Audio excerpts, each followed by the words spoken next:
Okay, this is a very quick video. I'm not going to take you through the whole of the Grasp of Avarice, but purely through a single phase of the boss fight, just to explain very quickly in the last weekend of the current season. If anybody else is still looking to do this, how I approached it. It's probably still going to be good for the next season because, while I'm using particle deconstruction and fusion rifles, that will just be replaced with whatever the meta is for boss damage next season. So I'm going to use initially a save point I've got on the master version just to explain the setup, and then I will show a clip of the time that I did. I basically got my first flawless, the run that I did then.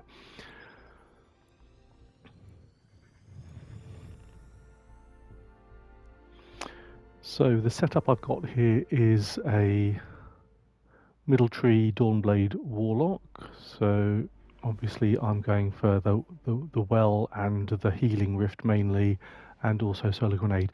On this setup you can use the grenades to heal yourself, but I tend to use them offensively. I'm going to land here, I can hear the music, so I will return to this. Okay, I'm using an auto rifle. To be honest, I'm using this because it's got Demolitionist on, and I want something that was reasonable at kind of close mid-range. There's nothing that's very far away that you're shooting at, but essentially I was using grenades quite a lot, and I wanted to get them back as quickly as possible. I really recommend Null Composure or another fusion rifle that has Reservoir Burst on. Effectively, this can wipe out a wave of ads, the dregs that drop down. If you wait until the second or third one has dropped down, then this will evaporate the whole wave when you fire. And it's also very good, obviously, for priming the boss with the particle deconstruction mod. Using Sleeper Simulant, again, that's meta this season for DPS against bosses. It doesn't really matter what's on your ghost shell. Okay, starting from the bottom, I'm using Protective Light and Particle Deconstruction. This build, because you're going solo, is very much about survivability, so everything that maximizes your ability to survive on your own in there, I've taken advantage of. Particle Deconstruction obviously helps a lot with boss damage. I'm using this season's mod that gives you the fusion rifle scavenger for 3, but I'm also, because I want to take advantage of Reservoir Burst, I've got fusion rifle holster, so anytime I put the fusion rifle away, it will automatically refill over time. Using concussive dampener, sniper damage resistance, taking charge there. Fusion rifle, auto rifle loader, those are going to be the two that I rely on most of the time. And finally the stag. The stag gives you additional resistance to damage when you're standing in a rift. It also gives you rift energy when you're critically wounded, which happens quite a lot, so that enables you to put a rifter down again very quickly. So I'm using rifts an awful lot in this to survive. You'll see that I've concentrated my stats in recovery and discipline. Intellect doesn't really matter. Obviously, you get your super recharged as soon as you pick up 10 engrams, so that can be as low as you like. I've chosen around anything over 4 is what I normally, 40 is where I normally go with resilience. I didn't find any problems with that. So this wasn't my exact setup, but I've checked my previous video. This is as close as I can find without doing a really close sift of all my gear and working out. That was my thinking behind my setup here. So I ignore this section, the island section, altogether when I'm picking up the engrams. I just move from one side to the other, left side to right side, and I'm only ever picking up 10 engrams at a time. The most deaths I had in the runs I did before I finally got the solo and the solo flawless was when I was, say, collecting 10 engrams on the left side as we're looking at it, and then try to push down into this area here on the island and get 15 or 20. And almost inevitably, by the time I got down there would be a you know, there would be a full squad of ads down there, and it would be quite difficult. The other thing is, if you drop straight down, you can drop, you know, by mistake, if you lose concentration, you can drop into the water, and the water's an instant death. So that I found that too easy to do.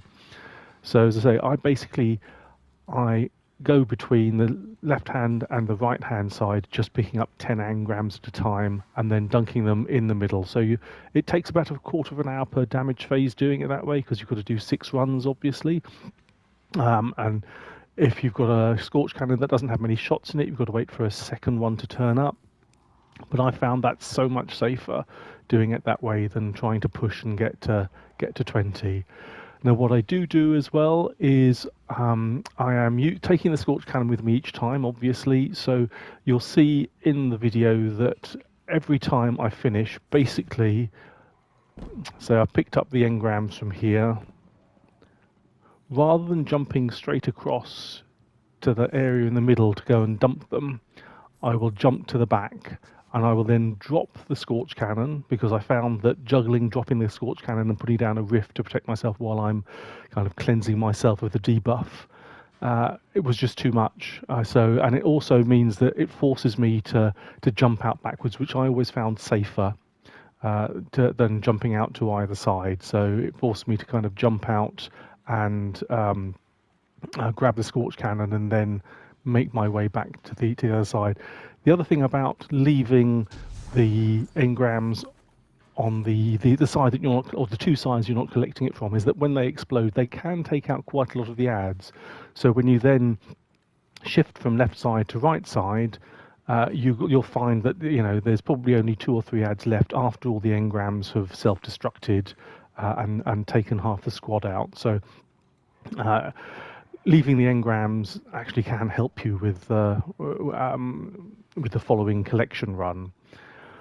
So I'm going to leave that there. That's kind of my thinking of as how I set that up. But this, when I finally succeeded, it was probably about my 5th or 6th attempt, and I'd run this a few times in order to try and work out how to do it my way, which is kind of a safe. Or you do have to pay attention. The final boss phase can take 3 or 4 damage phases, and obviously you've got to keep your concentration going during that. It's very easy. The times that I died were basically where I lost focus or got out of sync and forgot how many engrams I'd dunked, or you know, where I was particularly in the boss fight. So yeah, I'll go to the other the pre-recorded video here now. Obviously, the first thing you do after you drop down is drop a raid banner there and refresh everything and maximize your weapon ammo. But apart from that, as I say, it really is, once you get into the rhythm of it, it's not that hard a fight. And I say, you know, I'm not S tier with PvE, so if I can do it, then I think pretty much anyone can do this. Okay, so good luck with this. I hope you can get it done in the next couple of days. If not, you'll be able to get it done later in the season once you work out what the new damage meta is and you're back up to, you know, a reasonable light level. So there we go.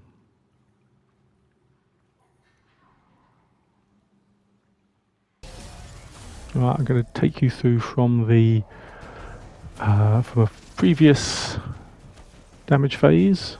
To take you through the single damage phase. First thing to do is, whenever you pick up heavy after you've finished your previous damage phase, refill your sleeper simulant. A number of times that I have done this and then found that I've only got 1 shot left from the previous damage phase because I've forgotten to refill. Right, I'm going to start off with getting rid of these ads on what I'm looking at now. It would be the right from spawn, but from the left where I'm looking, you can see the Vandal with the Scorch Cannon has gone past me. This is where the rifts come in very handy, because you're also getting damage resistance as well. Now you can see, if you kind of do this for a little while, you'll see that the Vandal follows, unless he's interrupted, follows a set path. So when he jumps down from that box to where I'm looking on the left, that's usually followed by him jumping up here to where I am. So I know he's likely to be jumping up there. There he goes. runs past me, he's finishable, save a bit of ammo. Right, now for some reason I don't fully understand why, second round of ads has spawned on the left here. Normally once you've killed one round, that's it. But I'm going to be damaging trying to kill the sniper shank, and I don't want to really be doing that with grenades and shots coming on from the left.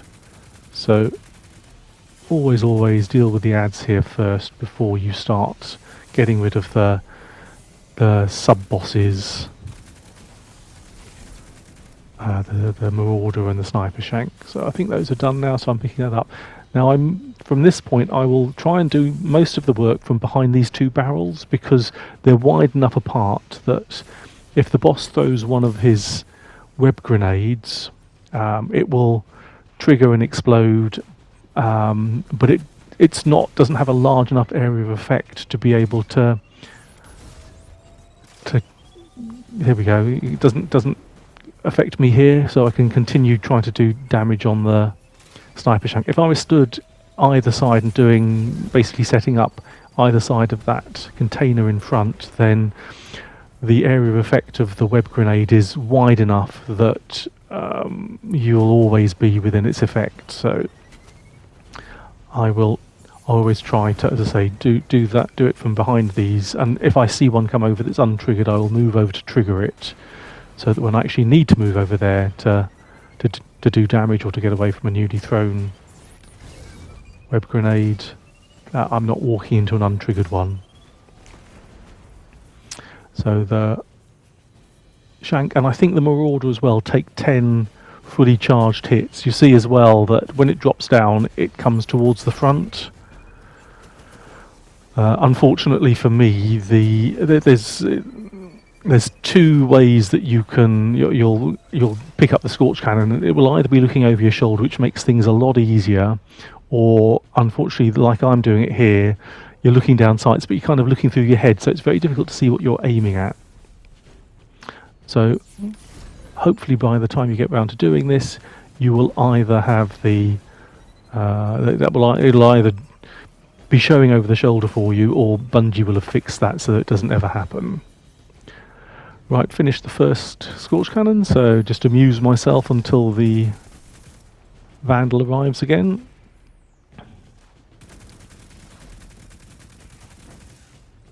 Can usually tell because as soon as the Vandal gets line of sight, they'll start shooting at you.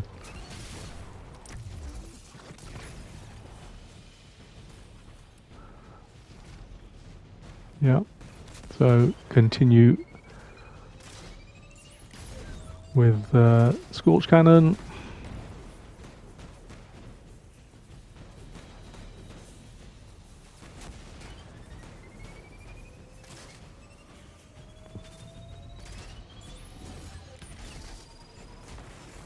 You see, I moved back there just in case that didn't trigger. Moved back to trigger it, so that if he throws one over this way, like now, when I move over there, I'm not triggering an existing one. Right, one more shot on this. You could probably do this with primary weapons, but you'll know that you've done that. You killed him because you get a whole glimmer for it. So I do the damage against the Marauder from here, the right hand side from spawn, left hand side from the back. Much easier to do when you're looking over the shoulder. What I'm trying to do here is use this for cover, this kind of pipe here for cover, but then time it so that I am emerging to shoot the next shot as I detonate the previous one, because he'll be temporarily stunned and not moving, which makes it much easier to tag him. And then move back into cover in between shots. Sometimes he'll go off to the left here and it'll be a bit more difficult to see, but most of the time he'll be stood in front.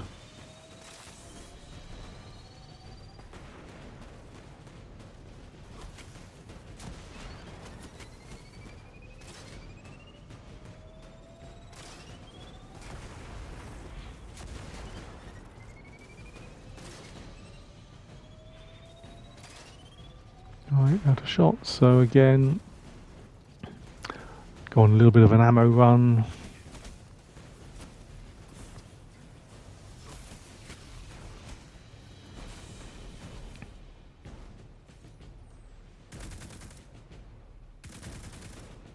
Amuse myself until the vandal gets here. There you go, you can hear when he gets there because you can hear the shots as they fly past.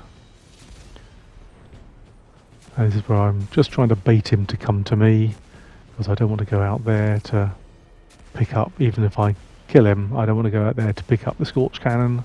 I want him to be somewhere where it's nice and safe. There he is, very obligingly.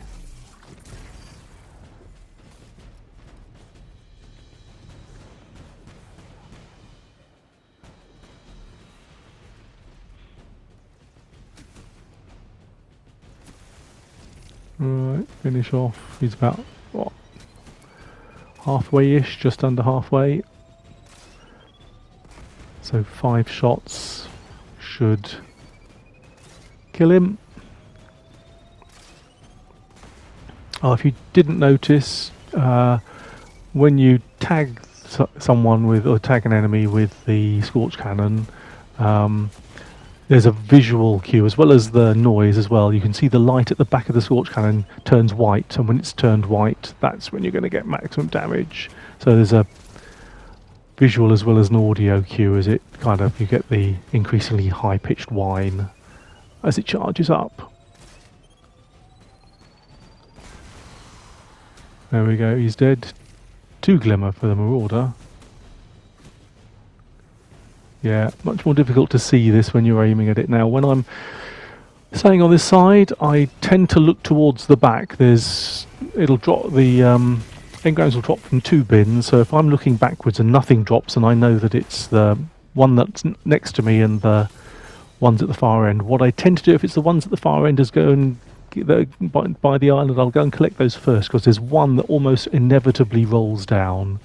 But once I've collected the 10, go to the back, drop the Scorch Cannon, because I just found that, as I say, the Scorch Cannon was too difficult, too fiddly to do that as I was trying to drop a rift. As soon as I've got rid of the debuff, go fly over on the side that the boss isn't, so you don't want to fly over his head, kind of to one side or the other. Make your way to the other side, kill the ads. One of the useful things about leaving the engrams is that when they explode, they will kill some of the ads if you're lucky. I generally, when I come over here to either side, find about half of the ads have already been killed by the engrams from the previous explosion. So again, there's 3 bins on each side. Only two bins that are next to each other will drop engrams. So if you know it's the one closest to you, you know the next one is going to be in the middle. You're never going to have to run the full length of the side to get the engram. So I jump to the back, drop that off, go to the side, use that the boss isn't, and use the crystals as cover. Run out, grab the Scorch Cannon, and then start work on the ads the other side. You can see there's only 3 of them left after the exploding engrams have dealt with half of that wave. So I'm going from side to side. I could get a bit more square on. Oh, there's a bit unlucky there. You can with Reservoir Burst. This is why I use Reservoir Burst. You can wipe out that whole wave. But as it was, that still wiped out 3 of them, even though I was a little unlucky with that shot. So, watch the back. I think in this run, every single one was the back and the middle. But trust me, you do want to get to that one, the one that's closest to the island, if that drops. Because the one that goes into the water is really annoying. It just means you've got to run 7 times rather than 6 because you'll only hit 59.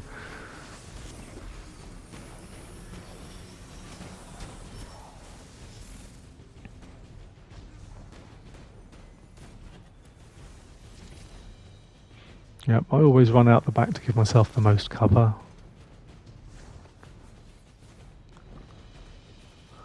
Then setting up here, reasonably safe.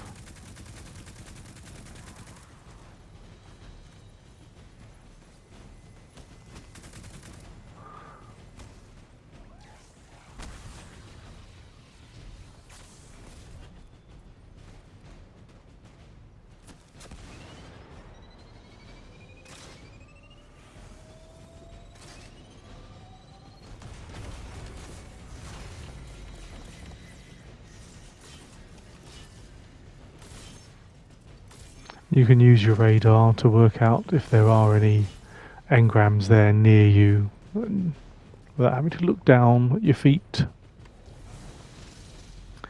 But you can see there the scorch cannons down, so we will get the vandal. Now, that's something else to mention. I do always try to make sure there's still shots in the scorch cannon before I start doing boss damage, because last thing I want is for the vandal to turn up with this scorch cannon while I'm doing the damage to the boss, because that will be another source of flinch. Not sure quite what happened there. I must have hit a grenade on the way up. But yeah, so try and make sure that, you know, when you go into that last damage phase, that there's still some shots left in. I would probably be tempted to fire a shot and waste a shot to get a new scorch cannon, rather than take a shot that's rather than use my final shot to open the bins on one side.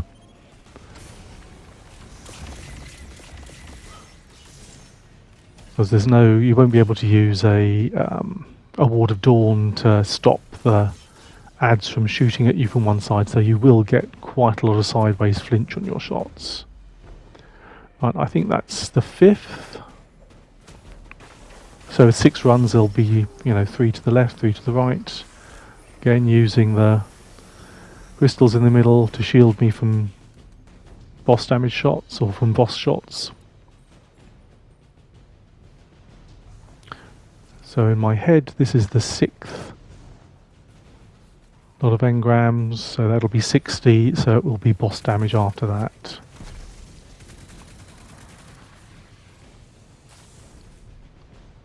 So you can see I've got 9 shots in my scorch cannon. That makes me happy. If you're good with the damage phases, you can get a third of the damage off on your own each time.